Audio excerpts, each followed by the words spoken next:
ছিল দুজন মিলে গড়বেন প্রেমের তাজমহল। সে স্বপ্নের অপূর্ণতায় শেকলবন্দি জীবন কাটাতে হচ্ছে প্রেমিককে, তাও আবার 1-2 বছর নয়, 20 বছর। জগতের পীড়িত ভালা না, ভালা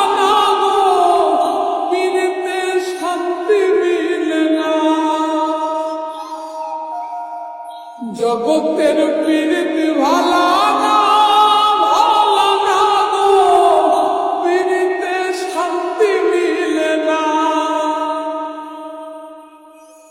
পীড়িতির এমনই রীতি, এমনই রীতি গো, সুখ চাইলেও মিলে যন্ত্রণা, সুখ চাইলেও মিলে যন্ত্রণা। জগতের পীড়িত ভালা না,